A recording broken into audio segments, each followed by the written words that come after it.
Pemberlakuan pembatasan kegiatan masyarakat atau PPKM darurat tak ayal telah menghentikan mobilitas dan membatasi ruang gerakku. PPKM level 4 yang diterapkan sebagai pengganti dan terus diperpanjang hingga entah kapan, tak urung terasa begitu menyiksa, serta membuatku acap mengutuki keadaan. Untuk apa? Sampai kapan? Harus menunggu berapa lama hingga keadaan membaik? Pertanyaan-pertanyaan itu silih berganti membawa kesesakan. Sedangkan nalarku belum lagi cukup untuk merumuskan jawaban melegakan. Pagi itu awalnya sama seperti pagi lainnya yang sedikit menjemukan.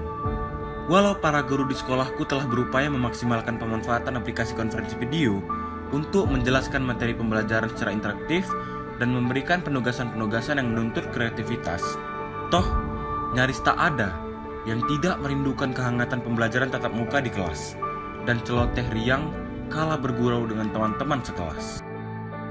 Tapi sudahlah, aku yakin segala kebijakan ataupun pembatasan dimaksudkan untuk mengendalikan pandemi COVID-19 sekaligus mengupayakan keselamatan seluruh anak bangsa. Jadi, aku tak boleh menyesali keadaan atau membenci pembelajaran daring yang kudengar diupayakan mencegah risiko learning loss yang dikhawatirkan berujung berkurangnya pencapaian sekolah dan keterampilan kognitif peserta didik seumur hidup. Tapi, tiba-tiba aku teringat pada sosok sahabat-sahabat terbaikku. Ketika pandemi awalnya diperkirakan telah mereda, kami sempat memberanikan diri menekuni kegemaran lama, yakni belajar dari permainan tradisional. Dari terompah panjang misalnya, kami belajar betapa pentingnya kekompakan dan kerjasama dengan sesama demi mencapai tujuan yang diinginkan bersama. Walau ada kalanya terjatuh, namun harus cepatnya bangkit dan membangkitkan sesama sebagai wujud kebaikan tulus juga tanpa pamrih. Ketika lelah bermain terompah panjang, aku biasanya mencoba belajar dari cagar budaya di sekitarku. Kantor pos besar Medan adalah cagar yang amat kusukai.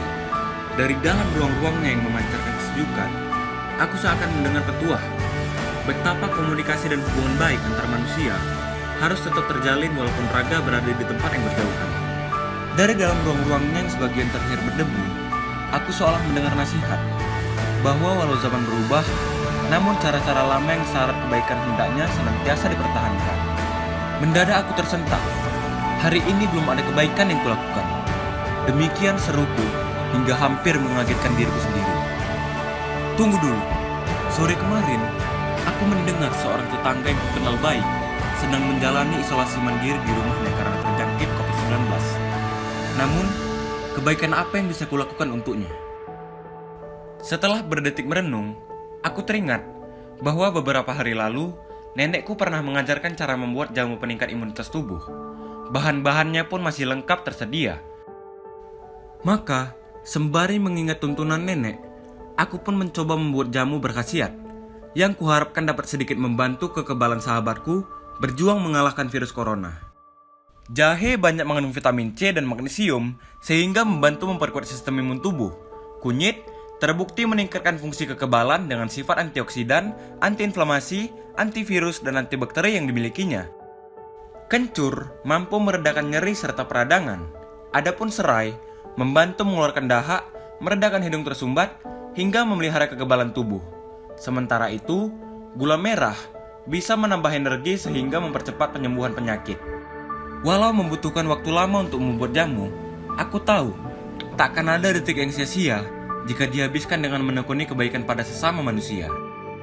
Sembari menuangkan jamu yang telah mulai dingin ke dalam botol, aku pun berharap bahwa jamu buatanku tak hanya menggembirakan hati tetanggaku karena merasa diingat dan dipedulikan, melainkan bisa mendukung pemulihan kesehatannya.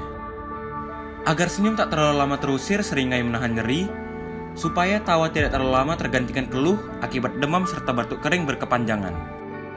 Dengan hati yang riang karena hari ini berhasil kuisi dengan berbuat kebaikan, aku pun bergegas memakai masker serta menuju ke ruangan tempat tetanggaku menjalani isolasi mandiri. Setelah mengetuk pintu dan meninggalkan botol berisi jamu di depan ruangan, aku segera menjauh. Aku tahu pentingnya meminimalkan kontak langsung dengannya. Aku mengerti bermaknanya upaya menjaga diri agar tak tertular virus corona.